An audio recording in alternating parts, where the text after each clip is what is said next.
Pensioner বন্ধুগণ নমস্কার। আজকে আমি পলিসি বি কীভাবে অ্যাপ্লাই করা যায় এইচআরএমএসে তা নিয়ে বলবো। আমরা পেনশনার সেলফ সার্ভিস পেজে চলে এসেছি। এরপর আমরা নিচের দিকে স্ক্রল করব। দেখুন এখানে একটা ফিল্ডে লেখা আছে এসবিআই হেলথ অ্যাসিস্ট ব্র্যাকেটে প্ল্যান বি, তার নিচে অ্যাপ্লাই, এখানে ক্লিক করব। আমরা দেখতে পাচ্ছি এসবিআই হেলথ অ্যাসিস্ট ব্র্যাকেটে পলিসি বি এনরোলমেন্ট লেখা আছে। এই ফিল্ডে আমরা ক্লিক করব। এরপর আমরা ড্রপ ডাউনে দেখব কি আছে। ড্রপ ডাউন ক্লিক করার পরে দেখছি আমরা উপরে 2024 2025, নিচে 2023 2024 লেখা আছে। আমরা 2024 2025 পিরিয়ডের জন্য পলিসি বি অ্যাপ্লাই করছি, তাই আমরা 2024 2025 এই ফিল্ডে ক্লিক করব। ক্লিক করার পরে এরকম একটি বক্স ওপেন হয়ে গেছে, যেখানে উপরেই এনরোলমেন্ট ইয়ার লেখা আছে। সেই বছরটা দেখুন দেখা যাচ্ছে 2024 2025।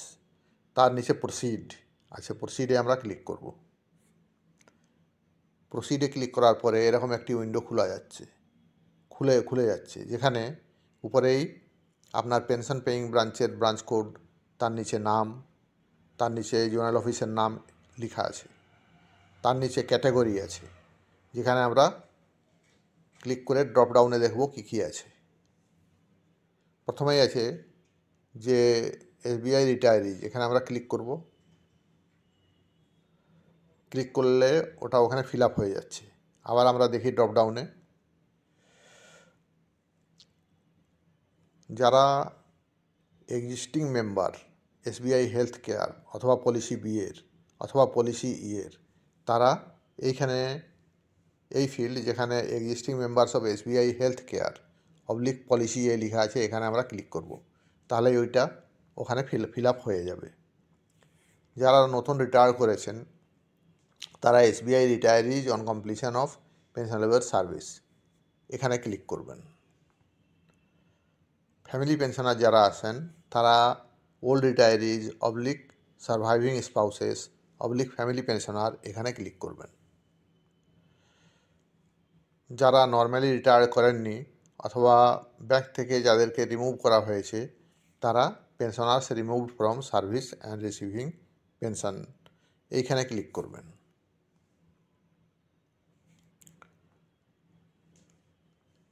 এখানে সব থেকে নিচে আছে দেখুন pensioners oblique retirees who could not join SBI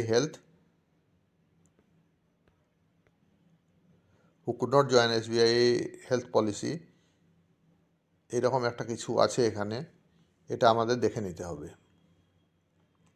এইভাবে ধরুন আপনি এক্সিস্টিং মেম্বার, তখন আপনি existing members of SBI health care oblique policy এখানে ক্লিক করলেন। ওটা ফিল আপ হয়ে গেল ক্যাটাগরিতে। তার নিচে আপনার অ্যাকাউন্ট নম্বর মানে পেনশন অ্যাকাউন্ট নম্বর লেখা আছে। তার নিচে দেখুন পেনশন পেইং ব্রাঞ্চের আইএফএস কোড লেখা আছে। তার নিচে যদি আপনার ল্যান্ডলাইন ফোন থাকে তার নাম্বার আপনাকে এখানে ফিল আপ করতে হবে। তার নিচে মোবাইল নাম্বার দেওয়া আছে আপনার। এরপর অল্টারনেট মোবাইল নাম্বার একটা অবশ্যই দিতে হবে, মানে অন্য কোনো আপনার ফোন আছে সেই নাম্বার দিতে হবে, যেমন আমি আমারটা দিলাম। এরপর পার্সোনাল ইমেল আইডি আপনার লেখা আছে, তার নিচে আপনার অ্যাড্রেস লেখা আছে। এগুলো সব মিলিয়ে দেখে নেবেন ঠিক আছে কি না। তার নিচে আপনার জয়েন্ট ফটো দেখা যাচ্ছে। এরপর তার নিচে আছে অ্যাড্রেসে ফিল আপ করতে হবে। প্রথম লাইন হচ্ছে আমি আমার ফিল আপ করছি।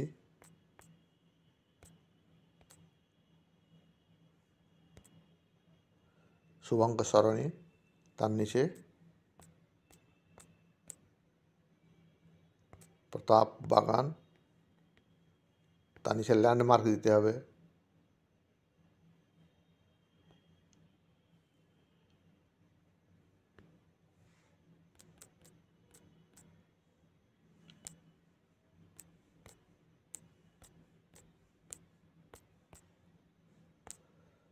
Near green palace guest house, তার নিচে সিটির নাম বাঁকুড়া, তারপর পিনকোড লেখার পরে দেখুন পিনকোড যে ফিল্ডে লেখা আছে তার ডান দিকে একটা কালো রঙের চিহ্ন দেখা যাচ্ছে, এখানে আমরা ক্লিক করব। সেশন এক্সপায়ার হয়েছে, এগুলো খুব তাড়াতাড়ি করতে হবে, নাহলে কিন্তু সেশন এক্সপায়ার হয়ে গেলে আবার আপনাকে ঢুকে করতে হবে।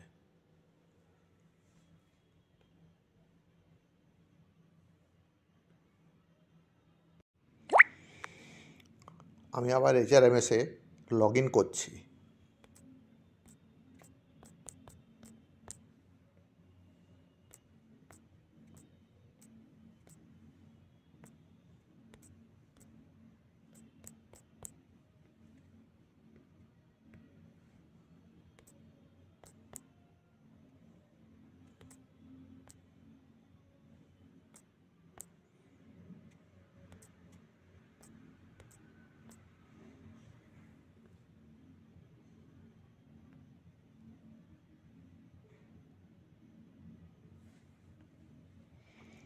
আমি HRMS-এ লগ ইন করেছি, আবার আমি নিচের দিকে স্ক্রোল করে যাচ্ছি।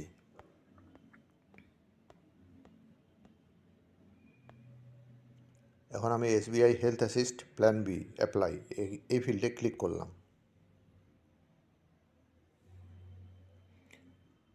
যেহেতু এগুলো আমি আগে বলে নিয়েছি আর এগুলো বলছি না, যেখানে গিয়ে শেষ করেছিলাম সেখান থেকে আবার স্টার্ট করব।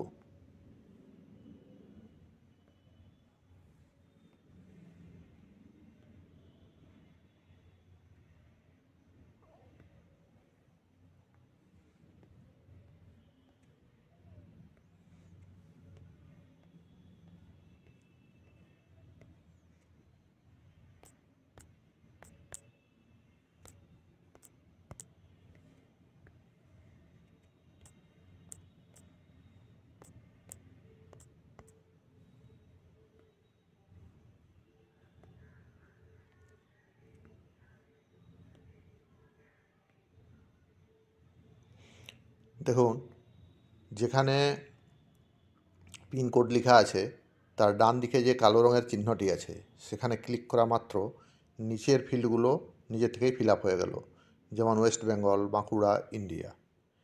তার নিচে আছে অল্টারনেট ইমেল আইডি। আমার প্রাইমারি ইমেল আইডিটাই এখানে লেখা আছে, এটা আমি মুছে দেব। মুছে আমি আর একটা আমার যেটা অল্টারনেট ইমেল আইডি আছে সেটা লিখে দিলাম। তার নিচে আছে ফ্যামিলি ডিটেলস, মানে নমিনি নেম। নমিনির নাম কিন্তু পেনশনার এবং ফ্যামিলি পেনশনার এই দুজনকে বাদ দিয়ে পরিবারের অন্য কারো নাম হতে হবে। যেমন এখানে আমি আমার ছেলের নাম লিখলাম।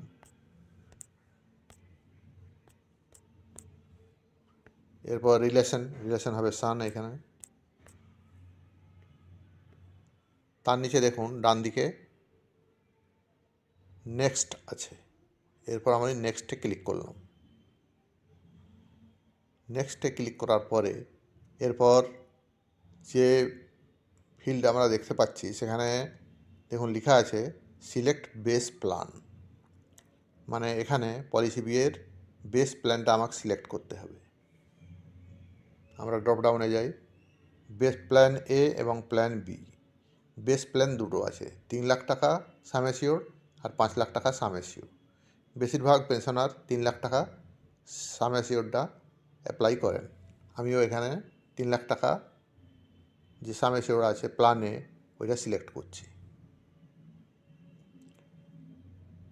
3 লাখ টাকা যে সাম অ্যাসিওর প্ল্যান এ আছে তা সিলেক্ট করার পরে দেখুন তার প্রিমিয়াম চলে এলো নিচে। মোট প্রিমিয়াম হচ্ছে 20,465 টাকা।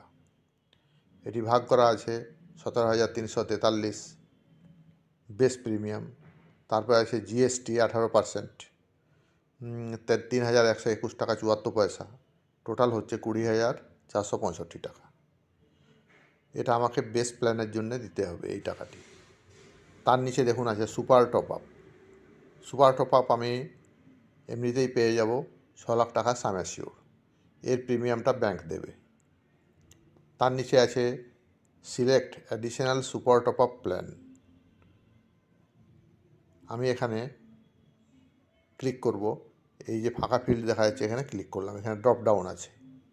এবারে additional super top up 11 lakh sum assured আছে, 16 লাখ সাম অ্যাসিওর্ড আছে, 21 লাখ সাম অ্যাসিওর্ড আছে, আর নট রিকোয়ার্ডও আছে।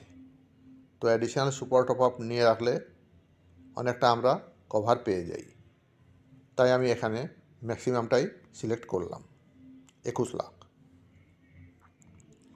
এরপর অ্যাডিশনাল সুপার টপ আপ যদি আমি সাম অ্যাসিওর্ড 21 লাখ সিলেক্ট করি, তাহলে তার প্রিমিয়াম হবে মোট 10,115 টাকা, যার মধ্যে বেসিক প্রিমিয়াম হচ্ছে 8,572 টাকা, জিএসটি 18% ধরে হচ্ছে 1,542 টাকা 96 পয়সা, মোট 10,115 টাকা।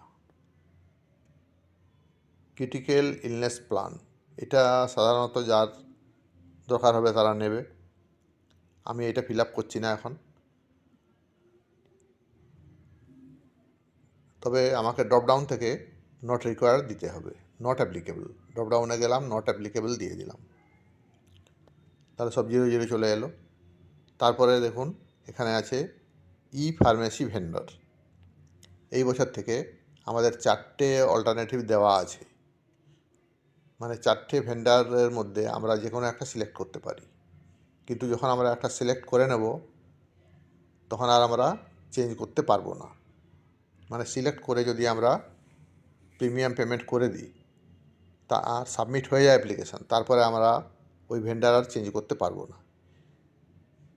এই 2024-25 জন্য আমরা সেই ভেন্ডারের কাছ থেকেই আমাকে ওষুধপত্র কিনতে হবে। যেমন আমি এখানে ইওর লাইফ, যেটা অ্যাপোলো, আগে আমাদের অ্যাপোলো ছিল বা ইউআর ওয়ার্ল্ড ছিল, সেটা নাম ইউআর লাইফ হয়েছে। আমি ওইটা সিলেক্ট করলাম। করার পরে নিচে দেখুন টোটাল প্রিমিয়াম ডিউজ, কত প্রিমিয়াম হচ্ছে আমার। ক্যালকুলেট, তার ডান দিকে দেখুন একটা ফিল্ড আছে ক্যালকুলেট, সেখানে হলুদ রঙের ফিল্ড, ওখানে ক্লিক করুন। করতেই দেখুন 30,500 দেখা যাচ্ছে, বাকিটা এই দিকে আছে, এটা একটু করুন। 30,530 টাকা মোট লাগছে। 30,530 টাকা প্রিমিয়াম দেওয়ার পরে আমার সাম অ্যাসিওর্ড দাঁড়াচ্ছে মোট 3 লাখ টাকা বেস প্রিমিয়াম, না 3 লাখ টাকা বেস সাম অ্যাসিওর্ড, 6 লাখ টাকা সুপার টপ আপ সাম অ্যাসিওর্ড, মানে 9 লাখ হয়ে গেল, আর 21 লাখ টাকা অ্যাডিশনাল সুপার টপ আপ সাম অ্যাসিওর্ড, মোট 30 লাখ টাকা আমি কভারেজ এখানে পাচ্ছি। তারপরে আমরা প্রসিড টু পেমেন্ট, এখানে ক্লিক করে আমরা পেমেন্ট করব।